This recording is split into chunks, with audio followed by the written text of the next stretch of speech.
CBS 뉴스는 CBS 홈페이지 cbs.co.kr이나 노코뉴스 홈페이지 노코뉴스.co.kr, 스마트폰 애플리케이션과 팟캐스트를 통해 다시 보고 들으실 수 있습니다. 부산 소식입니다.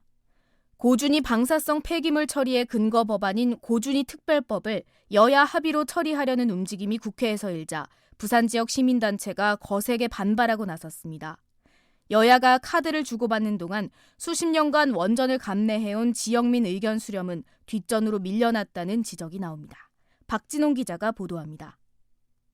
여야는 고준위 특별법 거래 시도 중단하고 즉각 폐기하라! 폐기하라! 폐기하라! 폐기하라! 탈핵 부산시민연대는 오늘 오후 부산시의회에서 기자회견을 열고 여야가 고준위 특별법 통과를 두고 법안 거래를 하고 있다고 주장했습니다.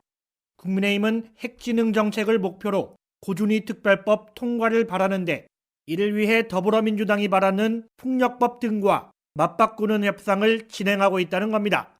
고준위 특별법은 사용 후 해결료 등 원전 가동으로 나온 핵폐기물의 중간 저장 또는 영구 처분 시설을 마련하기 위한 근거법입니다. 시민단체들은 수십 년간 원전으로 인한 갈등에 시달려온 지역 주민 의견 수렴 없이 이 법을 통과시킨다면 지역이 또다시 영구 핵폐기장이 될 거라고 우려하고 있습니다. 부산참여연대 양미숙 사무처장입니다. 부지 선정을 위한 어떤 노력과 소통도 없는 현실에서 원전 내 임시 저장 시설이 결국 영구 저장 시설이 될 가능성이 매우 크기 때문에 여야는 현재 가동 중인 원전에서 임시 저장 중인 사용 후 해결료가 2030년 안에 포화에 이를 거란 이유로 법안 통과 자체에 대해서는 어느 정도 공감대를 형성한 상태입니다. 하지만 원전 밀집 지역 주민들의 영구 핵폐기장화에 대한 우려와 관련해서는 아직 이렇다 할 논의가 이루어지지 않았습니다. 시민연대는 다가오는 제22대 국회에서 해당 법안을 더 논의해도 늦지 않다며 법안 폐기를 위한 구체적 행동에 나서겠다고 경고했습니다. CBS 뉴스 박진홍입니다. 대낮에 법원 앞에서 흉기로 살해한 유튜버가 검찰에 넘겨졌습니다. 경찰은 오랜 갈등 끝에 일어난 보복성 계획 범행이라고 판단했습니다. 보도에 송호재 기자입니다. 부산 연제경찰서는 오늘 오전 50대 남성 A씨를 검찰에 송치했습니다. 유튜브 채널 운영자인 A씨는 지난 9일 오전 9시 50분쯤 부산지법 앞에서 또 다른 유튜버 B씨를 흉기로 살해한 혐의를 받습니다. 적용 혐의는 기존의 살인에서 특정범죄 가중처벌법상 보복살인으로 변경됐습니다. 보복살인은 최저 법정 형량이 징역 10년으로 살인보다 2배나 무겁습니다. 경찰 조사 과정에서 A씨는 우발적인 범행이었고 살인 의도는 없었다고 주장한 것으로 알려졌습니다. 하지만 경찰은 A씨의 범행이 계획적이고 고의적인 살인이었다고 판단했습니다. 범행 당시 A씨는 B씨를 폭행한 사건 재판에 피고인 신분으로 출석할 예정이었는데 B씨가 이 재판에 찾아와 탄원서를 제출하려 하자 이를 막으려 범행을 결심했다는 게 경찰 설명입니다. 전날 흉기를 미리 샀고 B씨의 동선까지 파악하는 등 범행을 미리 계획했다고 경찰은 판단했습니다. 또 A씨가 흉기로 공격한 부위 등으로 볼 때 단순 협박이 아닌 고의로 살인할 의도가 있었다는 결론을 내렸습니다. 연제경찰서 관계자입니다. 사전에 예를 들어서 범행 용구를 미리 구입을 해 계획적인 거로 누구나 예견할 수 있는 정도의 모양이라든지 상체의 깊이라든지 충분히 어떤 살해에 대한 고의가 있는 걸로. 한편 이날 검찰로 송치된 A씨는 사회적인 물의를 일으켜 죄송하다면서도 계획 범행은 아니라는 입장을 반복했습니다. CBS 뉴스 송호재입니다. 부산경찰청 소속 간부경찰 등이 부산 지역 중견 건설사의 경영권 분쟁을 수사하는 과정에서 수사 정보를 유출한 혐의로 검찰의 수사 대상에 올랐습니다. 부산지검 동부지청은 지난 2일 부산경찰청 반부패 경제범죄 수사대를 압수수색하는 등 담당 수사관이 지역 중견 건설사 오너 3부자의 비자금 갈등을 수사하는 과정에서 수사 정보를 외부에 흘린 사실이 있는지 확인하고 있습니다. 검찰의 수사선상에는 당시 부산에서 근무하다 다른 지역으로 근무지를 옮긴 경찰 고위 간부도 포함된 것으로 알려졌습니다. 부산경찰청은 자체 점검에서 부산 지역 모 경찰서에서 근무하는 A 경무계장이 초과 근무 시간을 허위로 입력한 사실을 적발했습니다.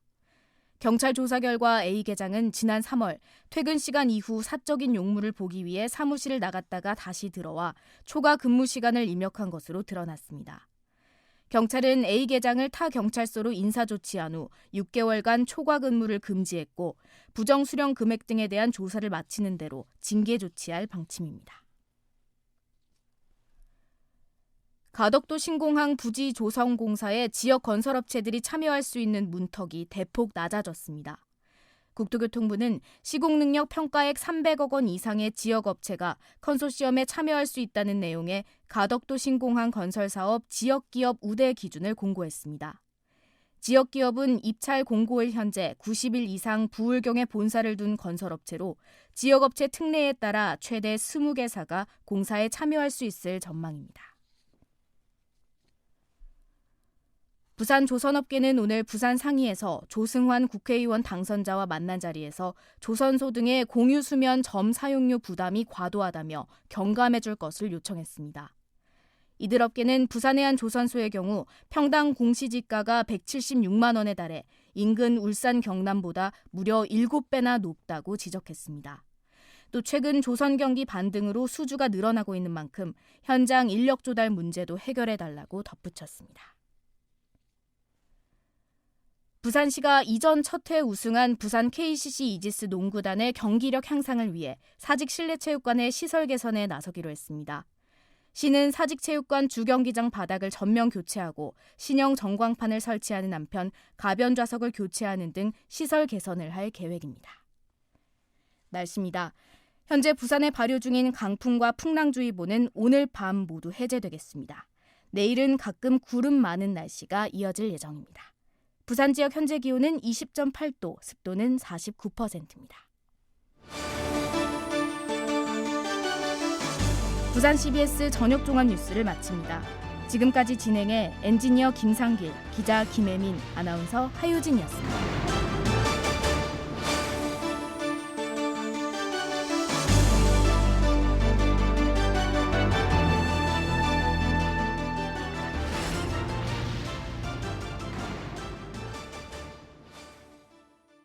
CBS